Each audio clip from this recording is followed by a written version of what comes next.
Bonjour à toutes, bonjour à tous. Je suis très heureuse de vous retrouver aujourd'hui pour ce petit podcast dans lequel j'avais envie d'élaborer, ou en tout cas de tenter d'élaborer et de transmettre un certain nombre d'éléments de réponse quant à cette question. Les flammes jumelles, est-ce que ça existe? Les flammes jumelles existent-elles? Et cette question, elle m'est énormément posée. Elle m'est énormément posée, de manière détournée. Il y en a qui posent complètement la question, mais est-ce que vous croyez aux flammes jumelles? Mais est-ce que les flammes jumelles, ça existe vraiment? Ou alors, de toute façon, peu importe si les flammes jumelles existent ou pas. Enfin, il y a tout un tas d'interrogations finalement autour de l'existence ou de la non-existence des flammes jumelles. Et finalement, à quoi servirait d'y répondre? Parce qu'en fait, se demander si les flammes jumelles existent revient exactement à se demander si Dieu existe. La question des âmes sœurs, des destins liés, la question finalement de l'amour qui transcende, de la rencontre des âmes, je crois que ça soulève des questions tout autant métaphysiques que l'existence ou que les preuves de l'existence de Dieu. Et que ce soit la philosophie, que ce soit la science, la psychologie et les sciences humaines, toutes ces disciplines n'ont pas eu assez d'une vie entière, n'ont pas eu assez de l'humanité pour y répondre. Personne n'a la réponse de savoir si Dieu existe. Personne ne l'a, et en même temps certains l'ont. Qui sont ceux-là? Eh bien, ce sont ceux qui croient en Dieu, pour laquelle cette question n'est même pas une question, c'est une évidence. Toute personne religieuse qui pratique sa religion, ou toute personne qui croit sans forcément pratiquer, elle vit dans un monde qui se déroule à travers le prisme de cette croyance. Et cette croyance-là en Dieu va venir donner du sens. Va venir donner du sens d'abord à l'existence, va venir donner du sens à la vie, va venir donner du sens aux rencontres, va venir donner du sens évidemment à l'amour, va venir donner du sens aux événements, va venir donner du sens aux épreuves, même les plus douloureuses. La croyance en Dieu, elle vient aussi donner du sens à la nature, elle vient donner du sens au cycle des choses, elle vient donner du sens à la mort aussi. La croyance en Dieu, elle vient donner du sens au quotidien. Elle vient donner du sens à la manière qu'on a de s'alimenter, de partager. Elle vient donner du sens à la manière dont on a de gagner son argent. Elle vient donner du sens à la manière qu'on a de se lier aux autres, aux choses, aux plus grands et aux plus petits. Elle est une lunette. Elle est un prisme. Elle est une organisation du monde.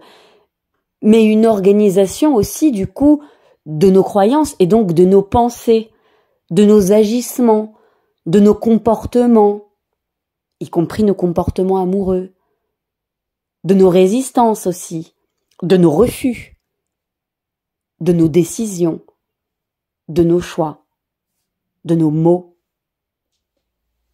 On voit bien qu'on n'a pas la même vie quand on croit en Dieu que quand on n'y croit pas. Celui qui croit en Dieu obéit à des lois plus grandes que lui qui régissent son existence en lui donnant des directions, en lui donnant des limites, en lui donnant des interdits, en lui donnant des autorisations, en lui donnant des règles, en lui donnant des lois. Et certains y trouvent énormément de joie, de paix et de sérénité. La religion, la croyance en Dieu, elle donne aussi un destin. Elle donne aussi une vie après la vie et une vie avant la vie. Alors, évidemment, la croyance en Dieu, mais la croyance finalement en toute forme de spiritualité. Ce que j'explique se déroule exactement de la même manière dans d'autres croyances, dans d'autres spiritualités, comme le bouddhisme, l'hindouisme, etc., etc. Et toutes les religions, chacune des religions, propose ce même sens-là. Et donc, on n'a pas la même vie quand on ne croit pas en Dieu. Quand on ne croit pas en Dieu, ce qui va donner du sens, ça va être finalement la conséquence ou la portée de nos actions. Ça va être nos décisions individuelles. Ça va être la recherche d'une expression de liberté. Quand on ne croit pas en Dieu, on va avoir d'autres convictions, des convictions environnementales, des convictions peut-être économiques, des convictions philosophiques. On va travailler, consommer, aimer, se lier, se marier, divorcer ou ne pas se marier et ne pas divorcer d'une autre manière. On obéit à ce moment-là à ses propres lois, ou aux lois en tout cas qu'on choisit, ou aux lois qu'on érige pour soi-même, ou aux lois qu'on décide.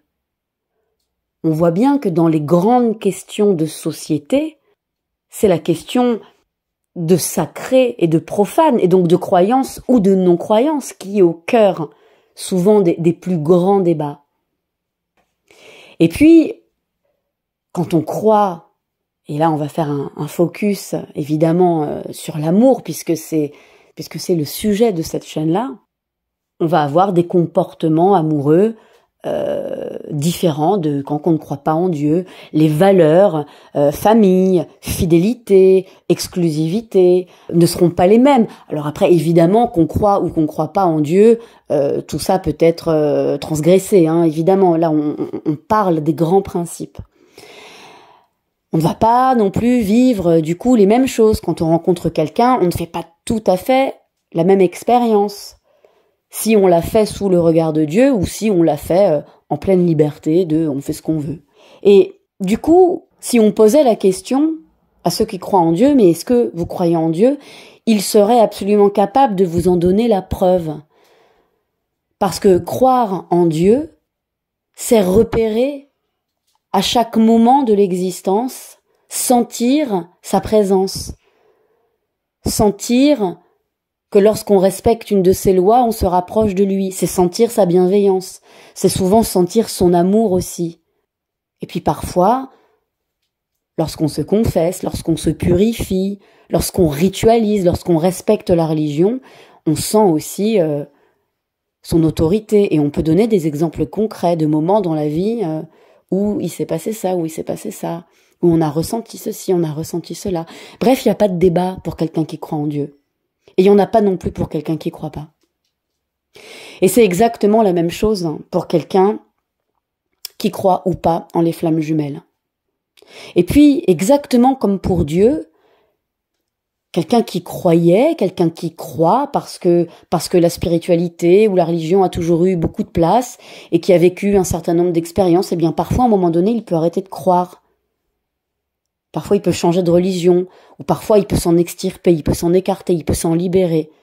Il peut arrêter de croire parce que, à travers l'expérience de la religion, il n'a pas trouvé de bonheur. Et donc, il va chercher, dans d'autres règles, son bonheur. Ou alors, quelqu'un qui ne croyait pas, qui était athée, peut tout d'un coup, parce qu'il vit une expérience particulière, peut se mettre à croire, et se rapprocher de Dieu, et se rapprocher d'une spiritualité. Quand je dis Dieu, je parle de la spiritualité au sens large, évidemment, et j'englobe absolument toutes les religions et toutes les croyances spirituelles. Et puis, on peut avoir des crises de foi, et puis on peut retrouver la foi. Et puis, on peut se mettre à croire parce que quelqu'un nous y invite, ou parce que quelqu'un nous convainc.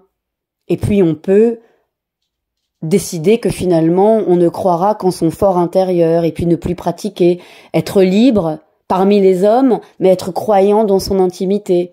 Et puis on peut aussi décider de continuer de pratiquer une religion et puis finalement à l'intérieur prendre ses distances à l'intérieur de son cœur et de son âme et puis d'avoir d'autres croyances mais de pas pouvoir s'extirper d'un certain nombre de règles de vie. Il y a autant de relations avec la croyance, qu'elle soit en Dieu ou en les flammes jumelles, qu'il y a d'être humain pour ressentir et pour vivre. Alors évidemment, ceux qui croient en le parcours flammes jumelles vont vivre un certain nombre d'expériences, ils vont vivre des émotions, ils vont éprouver des ressentis en fonction de cette croyance, puisque finalement, le monde manifeste toujours ce qui existe en nous, et le monde vient toujours nous prouver ce qui existe en nous. Alors, le monde peut venir mettre en difficulté aussi nos croyances, elle peut venir les heurter, elle peut venir les bousculer, elle peut venir les faire évoluer. C'est la vie. Et inversement, pour ceux qui ne croient pas en flammes jumelles. En réalité, il y a tellement de manières de vivre tout ça qu'il n'y a plus de questions à se poser.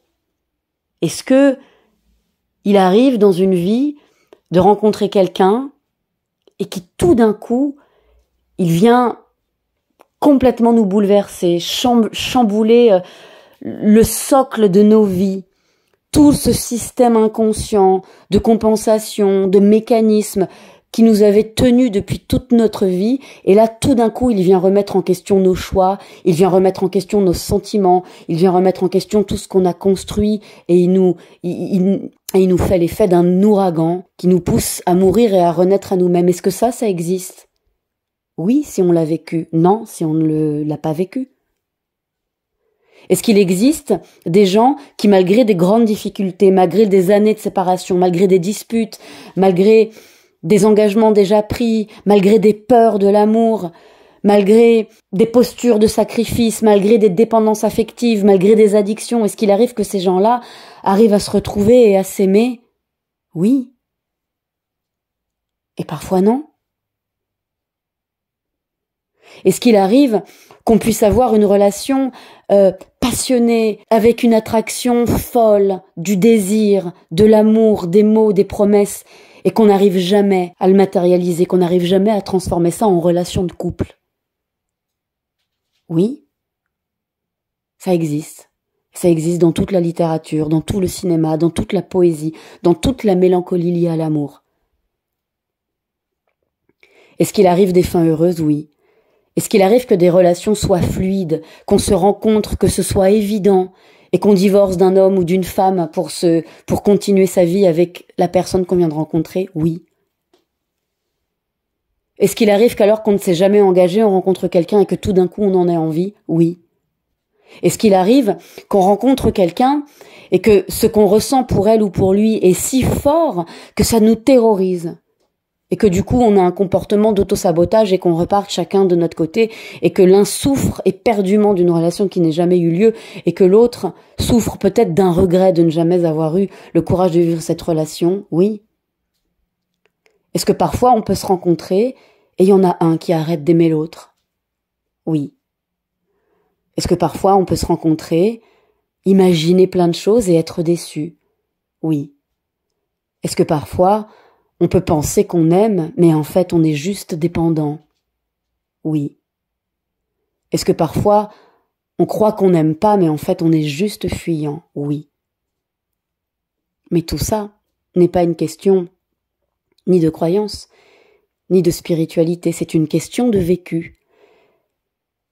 Et à chaque fois qu'on vit quelque chose, l'être humain va avoir besoin d'y donner un sens. Et cette mécanique, flamme jumelle,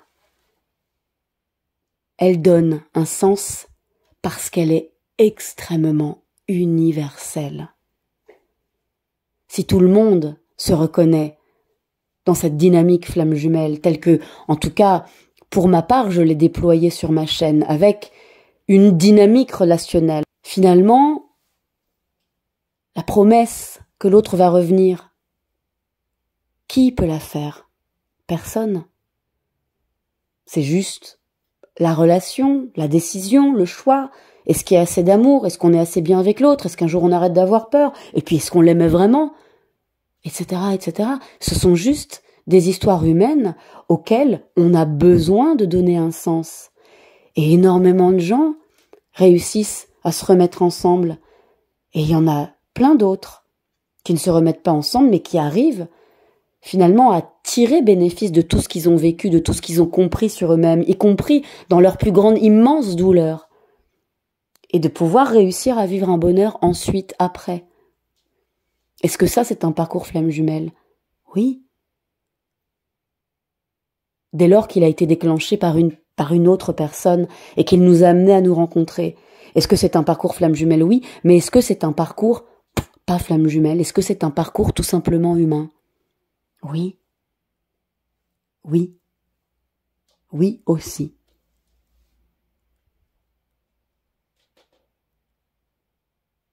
Alors au lieu d'essayer de comprendre les lois des flammes jumelles qui ne sont finalement que le sens spirituel donné à une expérience vécue, tout comme Dieu donne du sens à une vie vécue. Bien peut-être que les lois à comprendre, à connaître, ce sont plutôt les grandes lois de l'amour, ses étapes, ses phases. Ce sont plutôt les grandes lois de l'interaction, la relation entre les gens et le dialogue des inconscients, le système qui se met en place entre des gens. Et tout ça, ça permet d'être heureux. Ça permet de comprendre ce qui se passe. Ça permet d'agir. Ça permet de se mettre à l'écoute de soi et de l'autre. Et ça permet de faire avancer les histoires. Ça permet d'être en couple. Ce n'est pas la spiritualité qui permet d'être en couple. La spiritualité, elle explique, elle donne du sens à ce qu'on vit. Mais ce qui permet d'être en couple, c'est la connaissance de soi, la connaissance de l'autre, la connaissance aussi de l'amour en tant que mouvement, en tant qu'organisation. Et c'est aussi la connaissance de l'interaction, de la communication.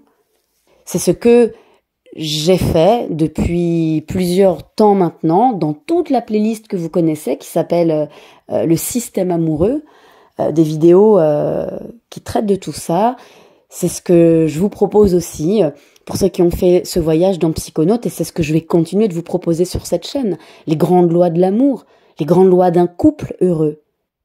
Je ne sais pas si cette vidéo, si ce petit podcast vous aura permis de répondre à vos questions, mais j'espère en tout cas qu'il aura pu apaiser. J'espère qu'il aura pu permettre à chacun juste de se dire qu'il est en train de vivre une expérience dingue, grande, belle, folle et mouvementée qui s'appelle la vie. Et que cette vie-là est faite de grandes étapes. Et dans ces grandes étapes, il y a souvent, à l'échelle d'une vie, une rencontre destructrice. Voilà. Et ça existait avant les flammes jumelles et ça existera après les flammes jumelles. Mais ce qui est génial, c'est que les flammes jumelles, c'est un super nom générique. Quand quelqu'un arrive dans mon cabinet en me disant « je pense être en parcours flamme jumelle », alors je sais exactement ce qu'il est en train de vivre. Flamme jumelle, la manière dont moi j'en ai toujours parlé et dont je continuerai d'en parler, c'est un système, c'est une dynamique relationnelle entre deux personnes à laquelle la spiritualité vient donner un sens. Pour être heureux, apprenez à aimer. Apprenez les lois de l'amour. Je vous remercie d'avoir écouté cette vidéo.